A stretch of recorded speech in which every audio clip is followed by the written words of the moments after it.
आतंकी हमले के बाद भारत सरकार ने कुछ बड़ा सा फैसला लिया है, जो फैसला पाकिस्तान को शॉर्ट टर्म में तो कोई ज़्यादा इम्पैक्ट नहीं डालेगा, बट उसका इम्पैक्ट लॉन्ग टर्म में बहुत बुरा होगा। पाकिस्तान भूखमरी से बर्बाद हो जाएगा, पाकिस्तान प्यासा मर जाएगा, पाकिस्तान अंधेरे में हो जाएगा। शायद आप सोच के देखो, आपके साथ अगर ऐसा हो तो आप गवर्नमेंट के अगेंस्ट में क्या फैसला लोगे। तो वही हाल कल को पाकिस्तान में होने वाला है। वो आपको 2 दिन 4 दिन 5 दिन में नहीं दिखेगा, बट हाँ 2 महीने 4 महीने 5 महीने 1 साल में दिखेगा। और जब वहाँ की जनता बौखलाएगी, जब वहाँ की आवाम बौखलाएगी, तो वो सरकार के अगेंस्ट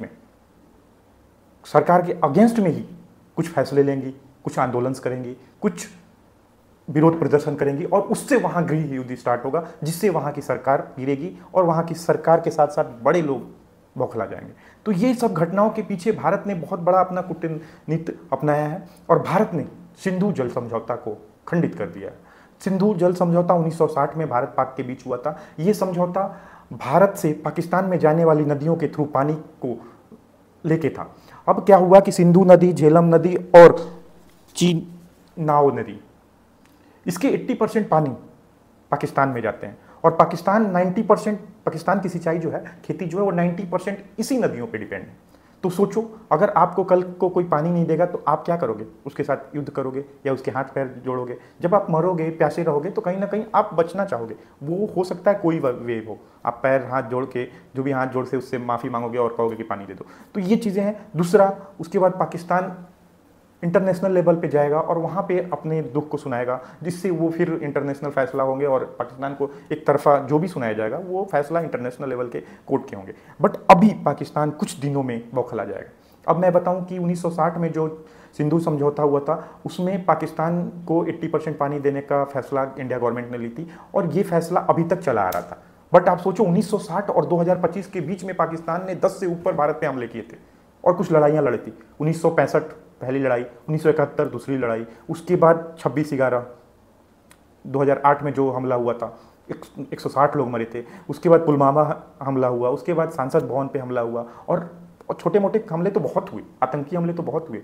बट आज जब पहलगांव में 28 लोगों की मृत्यु हुई, तो भारत सरकार का जो सब्र का डोर था वो टूट गया, और भारत सरकार ने पाकिस्तान के अगेंस्ट में वो फैसले लिए जो 40 और 65 साल में नहीं हुआ, वो आज जाके हुआ है।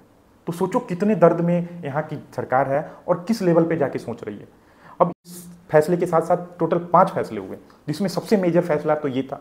दूसरा फैसला ये है कि अटारी बॉर्डर को बंद कर देंगे, जो आना जाना वहाँ से बिजनेस और जो भी है, वहाँ शाम में जो प्रदर्शनी सा माहौल होता है, वो सब कुछ बंद। दूसरा, जो वहाँ के उच्च आयोग हैं, उनको बोला गया है कि 7 दिन में आप इंडिया को खाली कर दो और अपना बोरिया बिस्तर लेके चले जाओ। वहाँ के जो जितने भी लोग थे या वहाँ के जितने वीज़ा थे, सबको कैंसिल कर दिया, और 24 घंटा में बोल दिया गया है पाकिस्तानियों को कि आप इंडिया छोड़ के जाओ। तो ये सब कहीं ना कहीं इनडायरेक्टली पाकिस्तान को आर्थिक रूप से उनको तोड़ेगा, और जब इंसान टूटेगा तो वो फिर कहीं ना कहीं आतंक के विरोध में खड़ा होकर आएगा और कहेगा आतंक गलत है। तो ये फैसला मोदी जी का बहुत सही है, लेकिन भारत की आवाम अभी सोचती है कि जैसे एयर स्ट्राइक हुआ, वैसा हमें कोई इफेक्टिव हमला चाहिए, बदला चाहिए। क्योंकि इस बार का जो हमला था, आतंकी हमला था, ये बहुत दर्दनाक था। ये धर्म को लेके था, और धर्म की लड़ाई में उन्होंने ये क्लियर कर दिया कि आतंकियों का एक धर्म होता है। क्योंकि मुस्लिमों को उन्होंने छोड़ा और हिंदुओं को मारा, तो कहीं ना कहीं ये बहुत बड़ा एक दर्दनाक घटना है। इसके बाद मैं आपको बता दूं कि जो पाकिस्तान ने इसके अगेंस्ट में भी कुछ फैसला लिया। अब शिमला समझौता लिया। शिमला समझौता वही है कि आप कोई बड़ा एक्शन लेते हो, उसके अगेंस्ट में एक छोटा सा एक्शन नहीं बोलूंगा तुमसे, झगड़ा करने के बाद तुमसे कोई मुंह फुला ले, वही वाला सीन है। शिमला समझौता वो है कि हमारे अगर कोई सैनिक पकड़े गए या उसके सैनिक पकड़े गए, तो एक दूसरे के साथ समझौता करके उस सैनिक को छोड़ दिया जाएगा। ये शिमला समझौता है।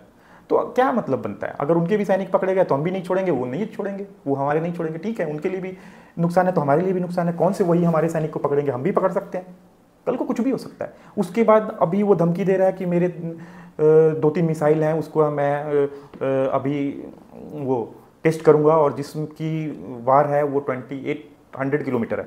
अरे मैं बोलूं कि हमारे इंडिया में ऐसे ऐसे रडार हैं जो उनको ऊपर ही ट्रैक कर लेंगे और वहीं ख़त्म कर देंगे। बेशक कुछ दिन पहले इंडिया ने एक मिसाइल छोड़ दिया था और गलती से पाकिस्तान चला गया था, तो उनके रडार ने ट्रैक नहीं कर पाया कि वो मिसाइल इंडिया की है या कहाँ की है, और उसको अरेस्ट नहीं कर पाए। और वो बौखला गया, तो इंडिया ने बोला कि गलती से ये मिसाइल चली गई। तो हमारी टेक्नोलॉजी कोई ख़राब नहीं है और वो हमें ना धमकी दें कि मैं ये मिसाइल का ट्रायल लूँगा और मैं ये करूँगा, तो करने दो। हाँ, इंडिया के लिए ये समझौता परमानेंट होना चाहिए, क्योंकि ये समझौते का इम्पैक्ट कुछ दिनों में नहीं आएगा।